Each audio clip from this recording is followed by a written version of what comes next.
kukwagala gwe kadaama ne bwona nvuma. I will not love you. Chitu chikadama chemwalabye nga chenvuma. Faking that it we chenvuma nja chidamu. That girl came to my inbox. Nangamba Junior manyi bagwira nnyo bayima nnyo gye bali e Dubai. Junior, I want to love you. Ne mugawe na sente meka muwalagwe. Kati kyamaze nnyini ensonyi ne kijifuula obusungu. Omuntu we gamba takwagala lwaki oba omuvuma? Why do you abuse me? Because I have rejected you. Mutu jeko na muyimo gwa muyima nnyo. Omuntu ozze mu inbox yangu nga Johnny I love you nkuganye. Ate ozze otandise okunkolera bulayivu onvuma. I said that you can't fight people in a society who are more educated than you, who have money and power. Nekuka chovola abayudaaya abafuga America. The Israelites are the ones who rule America, not because tell president wa America asobola kuwangula kalunga tamaze ku address the Jewish community. Because they have the knowledge and the money. Kati kadaama yeye atandise kumvuma. Era banange, lo, Junior, era munange, tuvumye fa Abaganda. I cannot abuse Bagandas. Abaganda nze mbabulira mazima. Mwagala nnyo ebyekisiru. Genda olabe following yalumbi all of them Abagandas. Isinibon. Amose Muganda. Ne Bagandas truth be told. Twagala nnyo ame ebintu byekisiru ebyo. That's why even look at our leaders. Look at Bob Wine. A total joke. Can you bring Bob Wine as a president? If you Baganda be a total joke. How can you be a president without an army? Jesus yava mugulunga taina majete bamukomerera. Wasn't he crucified on the cross? Jesus is the first prince who didn't move with the army. He never got Jesus. Why didn't you naga this want my kingdom? You find a man like me who went to school to a level of a university saying nti Bob Wine ayinza okujja ko mu 7. Muve namwe mu byekisiru n'ebiroto. Why don't you go to the bush? Nabagamba dabana beni yupi mugende mu bibire Congo mulwane. Why don't you go and fight? Obuyinza bwa Uganda buli mu nsiko. Ebibira byonna mu 7 yabisayi. Go to the bush. Nze njabegatirako luweero. If Bob Wine akoma okubeera emagere mu bigere nobo press conference nasara wagende mu nsiko alukam newe muba mukyali mu kwegadanga muri maloji abantu basitwago musiba maloji mwegadanga ne muwunga. Some of them instead of buying guns you are buying condoms. Kati struggle ziri mu bisambe by'abakazi. Omutuno mala muloje sawa 2 mbuni mukujjako mu 7 kati muloji jobadde jomugirako is mu 7 ni lojes mwe bana Uganda mwe fest twaga bintu bya kutumanyira. If you have decided to be idiots, don't include us. How can you be in concerts mukola gwa kunwa mwenga mabala gajud Monday to Monday and then you don't want to go to the bush? Then you want power. Kati enjo gabiere ya joba obuyinza. Who bewitched these boys? Who bewitched you, Bob Wine? Ani akuloga mazimo go Obote? Is the Obote's ghost is the one who is bewitching Bagandas? That you can't even know where power is. Power is in the bush. Africa bachajifuga na mundu. That's why the whole of West Africa is in chaos. The whole of Great Lakes region is in chaos. Because Africa is still ruled by guns. Mfam bitu byokunwa omwenge namwe. Muyimba ntebe mu ntebe ababaka bamubali eri bambala Gomez. Ne batekamu n'ebikoyi bagende balabe President 7. Can you find him in such? That's why I retired in politics. I retired. I'm technocrat retired Junior Mugisha. Nze byofuzi bya Uganda nabiwumula. I retired. Era ndimu kuandika bitabo byange. I'm writing my book. The Somerset. Osegera. Bino byetwogera byabaliddawo. Not for you. So, you kadamas who are out there. You come to my inbox, you tell me that you love me, I refuse, you start abusing me. Out of nowhere. First make money. Wobo yagala nkwagale get money. Nzisagala mukazi atalina sente. Mubeera omunnangira Junior yagala bakadde abatomba agala zaki. You think mbo kuoma it's years. Mbo Junior yusamu yanga aba muli bato naite muoma. You are not sweet at all. Let years not lie you. You girls out there. Tooma to omukazi ne waba manga ine myaka 5 nga woma. We shall still love that one. Gwe munaku. You have refused to work. Owunye ekiso owunye enkwawa owozamu yanga. Tusana kusenya na manyo. You are saying you are young. How can we love you? Get money. Mwe bakadama mukole sente mujja funa abasajja. Now you find a handsome guy like me. Look at me. Man set as a Sam. Do you know how much I spent on my skin? Ojofu butukeri Dubai mazo koze ebintu byo good dalu. You come I love you. Can't love your mother. Don't disturb me. What do you even call love? Do you even know the definition of love before you say it? Love is the act of willingness backed up by good intentions. How can I have good intentions when you smell or when you chisu? Oza Junior tujja kweye myaka jange gicheyiya. Can you take me oyinza okumpa sanga toyina sente gwe? Nze Junior nfumbirwa bufumbirwa. Nakafumba mali asatu. I have cooked in 3 marriages. Kaize tali yotafumba. Labada batafumba. Temina sente. Hati temuchijamu nugu. Mbuka Junior yako katuvuma. Nidamba vuma bitufu mukole sente. Mujja kulya bulungi. Ne oyagala bakole ebyomu buliri mbotuke ku ntiko. Kati nkutuuseyo ntya nganze siridde. Stop blaming men. Mboyo omusajja talina waka. Wamuwadde ebyokulya. Ente jota wabiwata atojikama. Boy chaludi ebonye. I don't know why you take men as if for batukola mu meto. Give a man food. Sasula gym. Musajja omusasulire gym. Ajja kukola byoyagala. Mugenda ne mulaba busopu bw'abazungu nezo filimu z'abazungu zezibononye mwe bakadama. Mumaze okulaba ebintu mboyagala nawe babikole. Funa sente. Bwobo yagala bawo abere n'amanyi mutwale mu gym pe gyms. Agenda asitule ebyuma akusitule. Naye owoza Junior sinna mala. Me I have come. Mbusinna mala. Me I have come. Atenze bwe malamba maze. Kati olonkumali sente aha. Okay, for you haven't come. Me I have come. So what is the consensus now? Umukazi atalina sente ng'omala. How can you come really? With no money. Mugende mwe munonye sente bawala mmwe. Muve mu bintu ebyokumanyira n'okuvuma abantu. Gandi look for money, you will come. Bajja kutuusa ku ntiko. Muyimbe ebyebiyimba byammwe ebyobuwemu. Nze njagala nnyo wamma kadaama jjanga Junior ninawo kapoloti kange. Kataano ku 5. Kavaliwingamu emiliyoni 4 mpasa. Nja kuwa love. Kako katusooka okutunda. Ne tulya sente. Obulamu obulungi bube bulungi. Enensi tugiriko ekiseera kitono. I don't want to suffer on this world. Ngate waliyo negeyena. Choose it too. Some of you are in hell already. Mwatu kadamu geyena ya mwene mchari kunsi. You are living dead. Urozo li kunsi na yori mugeyena obona. Kati mbona abonera ntya kunsate ne mugeyena mbone. Am I stupid? So nze wama n'obeera ng'oli mukazi ng'oli mukulu ng'olina akasente ko nja kuwa love. I have to enjoy on this world. Nze najja ku nsi kunyumirwa.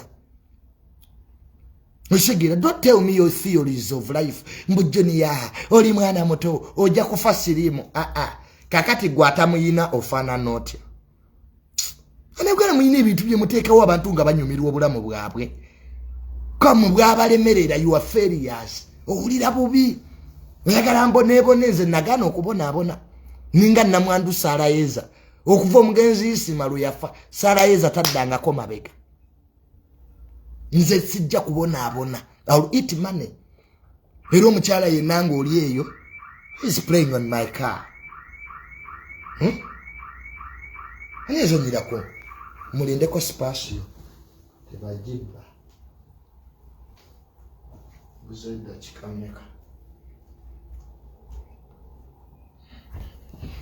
mune spasio yange bayinzo jiba full figure yanditira dama yemberwa motoka eyo abantu babanyama motoka ennaku zino spasio yange teita masasi genosale ya jimba bajibe ntandikirewa sinagadda ku boda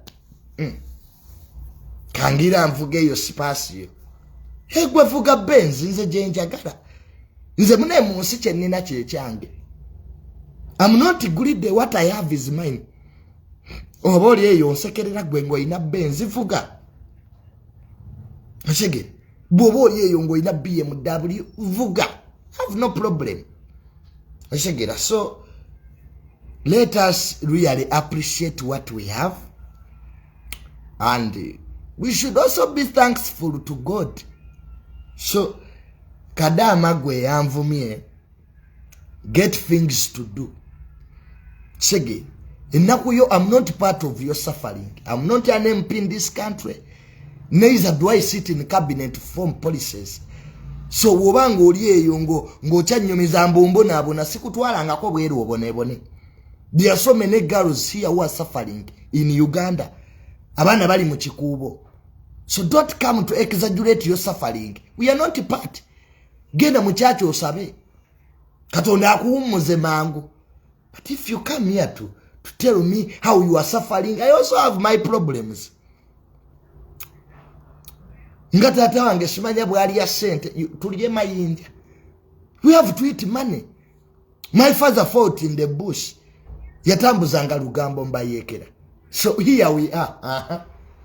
Olaba bafumbange mmere mu lutalo bajeno. Ngolite yalwana naye yafumba bufumbe mmere. What about my father who used to move information olugambo mubayekera? Tatange bwe mbagamba mbu tatange yalwana tekitegeza ati yalwanisa muntu. Some of our parents were doing different jobs in the war. Wange yali atambuza lugambo waluje wa genosale bwagende eno era gani tiyasanga jeno kayule na musala kusomero. So didn't he fight? So now why do you hate me? That I should kill myself because my father fought in the bush? I will not kill myself. Anybody who wants to victimize me because of my status, that's a lie. I will not. Can we really hate Jesus because he's the Son of God? Yes or no muwala na kwa mwana wako. Are you stupid? That's why I support General Muhoozi. One is the son of the president. That alone makes me love him.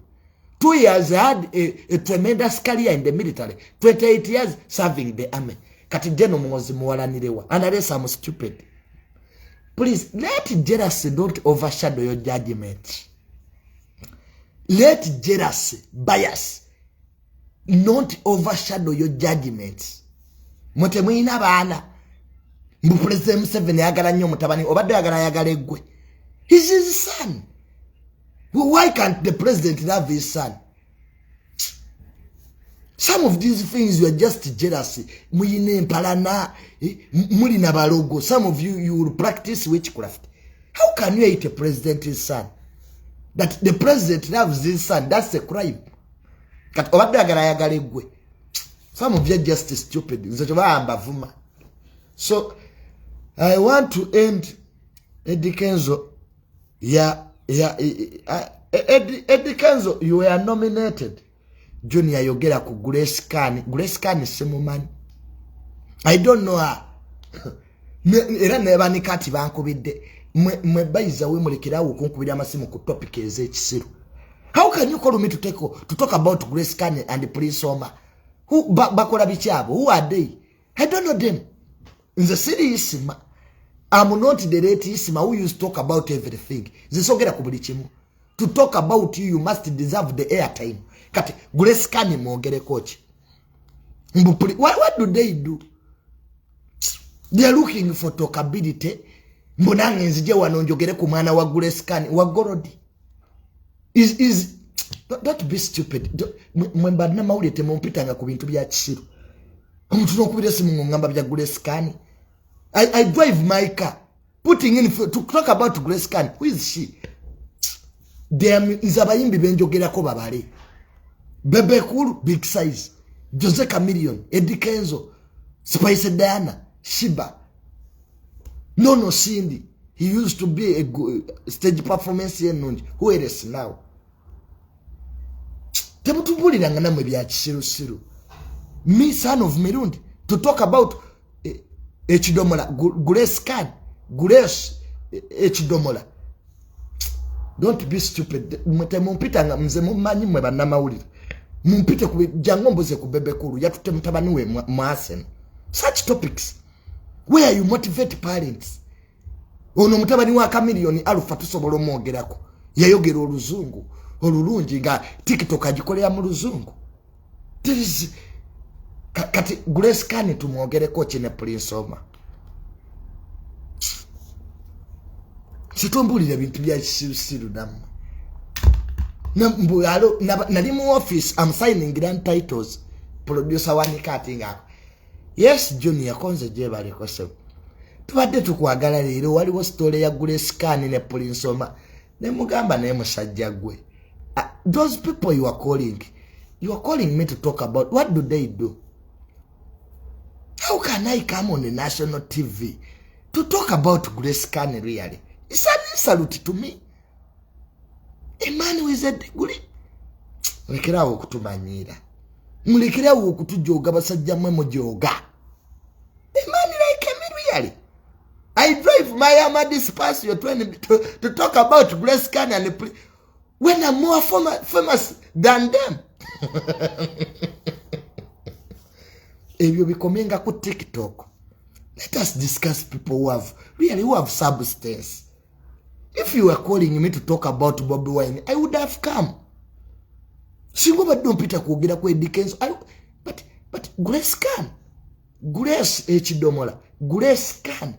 You can't even interpret the name. Then I talk about kati mwogere ko kimukazi wat.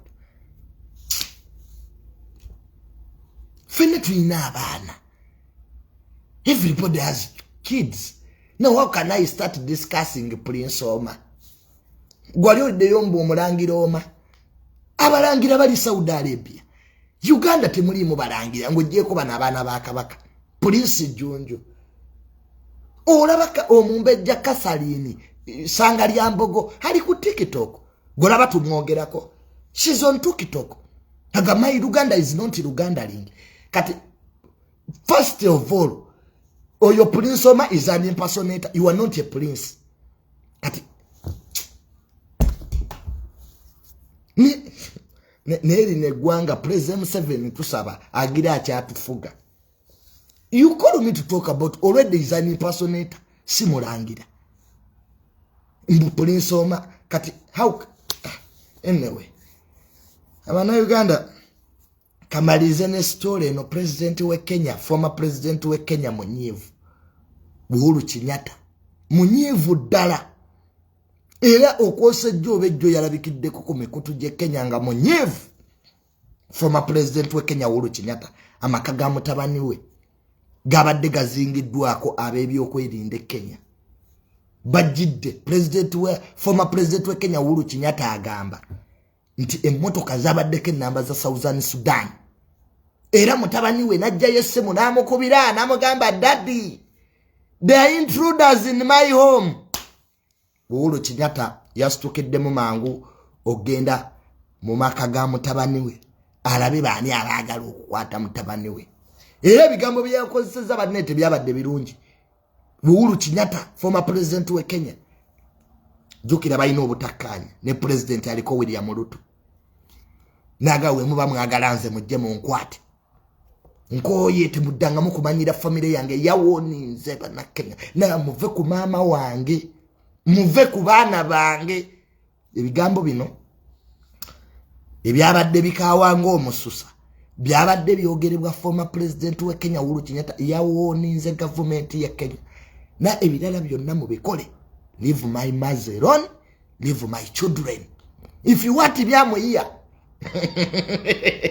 Yewe baba agala ye wali jokira je buvuddekaawo government ya President William Ruto ebaddenga ebiyita wabbali nenge gamba nti okwekalakasa okugenda maaso Kenya jukira bana Kenya bekalakasa olw'ebintu ebyali nyebbeyi imbu Raila Odinga ne Uhuru Kenyatta mbube babikola mbu era allegedly mbu former president Uhuru Kenyatta mbu yateeka mu sente mbekalakasi era munnamawulire ekibuuzo kino yakimubuuziza Uhuru Kenyatta namuga nabawe eggwanga nali wayonga mulaba nenzire ewange wali ondabyeko nga njogerako wadde ekikwatagana ku kwekalakasa Uhuru Kenyatta yabuuza bannamawulire yayogedde ebintu bingi muddeyo interview eyo mugirabe naga nti asirise nnyo yage I have been silent for long mbu asirise nnyo nga gavumenti erike muyisaamu amaaso nawa ne example amajja gakuuma maama we baga withdrawing jukira maama wa former president Uhuru Kenyatta wa myaka 9 emyaka 5 teri gavumenti Kenya ebadde mujjeko majje this is the first time nga maama wa former president Uhuru Kenyatta the mother of the nation mukyala wa Jomo Kenyatta eyazimba Kenya gyolaba kati amajje bagamujjako era former president Uhuru Kenyatta n'amajje maama wange mwagamujjako naye mundu zammwe because bayine mundu neziri licensed bayino banazo family ya Kenyatta ebayina ezaabwe zebafuna mateeka naye mundu zetulina zina license lwaki baba gwira babeera nazo nze nga former president sina atenga ne security yamwe mugitutte so ketwongere tusabire nnyo eggwanga lya Kenya nti president William Ruto ne yali mukama we former president Uhuru Kenyatta banatuula ne boogera ku differences zaabwe ebyabatabula jukira abaami bano bali ba mikwano ngero omu president omulala vice president naye akalulu akaggwaawo buli omu yakwata side zizanjawulo naye bino Uhuru Kenyatta nga abyogera ne William Ruto yabyogerako mu kalulu nga campaigninga Ruto ngera naye agamba nti sebo mwami president Uhuru Kenyatta nkwegayiridde va ku family yange ne family ya William Ruto nga tannafuuka president nga kyali vice president nayo bagikola ebintu byebimu so is this revenge is William Ruto playing tit for tat nti nange mwampisa bwe muti nange kambayise bwe muti jukira era William Ruto president aliko nga akyali vice president bamuswalizaako ku kisaawe e Kenya bwe yali asitula okujja wane Uganda alabe jjajja tebahabulwa ukigira William Ruto yali atuuse ku kisaawe kye Kenya alinye ennyonyi ajayogeremu ne jjajja tebahabulwa president 7 jukira ebizibu bye William Ruto kuvadda azenga abigamba president 7 nga jjajja tukoze tutya nga jjajja bwamuwa amagezi era n'akalulu William Ruto ke yawangula Kenya NRM was involved bali bafuuyirira kagalo jukire eggwanga lya Uganda lina interest y'amaanyi mu ggwanga lya Kenya bw'oggala Mombasa Uganda ni economy collapsing katosobola gamba nti jjajja tebahabulwa president 7 nti ebigenda maaso Kenya tabiraba abayina waabirabira kyovulabanga Moi president Moi ne president 7 bayinamu obutakkaanya abamanyi ebyobufuzi jukira waliwo olunaku Raila Odinga lwe yadduka Kenya najja wano mu Uganda so bintu bingi nnyo bwe munagenda musoma enkolagana ya Uganda ne Kenya ezengo efuna okusoomoozebwa naye kakati wenjogerera omukwano gwo mungi wakati wa Ruto president aliko ne president 7 era jukira mukulayira president 7 yasembayo okwogera dayo wetegerezenga William Ruto ayanjula president 7 the fathers of the region karibu muzeyi president a sitting president okuyita president omulala muzeyi tata baba abayina respect jamuwa ate omuntu asobola kuwa respect nga toyina byamaanyi byomukolera. Nga mmaliriza nebazanya abantu mwenna abajja ekisubi okulaba taata wange nga bamukola operation wadde yaddukayo mu ddwaliro. Daddy yadduka mu ddwaliro yeesiibula yaleka abasawo abavumye nebazanya abasawo ekisubi olw'okujjanjaba Daddy. Bamuoperatinga bulungi kwa my dad atanya amalwaliro ge Uganda kivuga bamujjanjabira kisubi mbakatuliki. My family tuyina nnyo emirandira with the Catholics because we are Catholics. Cardinal Wamala is our family relative. So tuvuga amalwaliro g'abakatuliki ge tubeeramu gokka, the Catholics we trust them. Choya yagala nnyo kisubi eyo. Naye yadduka mu ddwaliro ne Yesu era alaba ku Daddy nkubira. Yaleka abavumye abasawo. N'avuma abajja okumulaba. N'atugoba mbu tuddeyo tukole byajja kuwona. So but he's doing better. Yaddayo kula programu ze.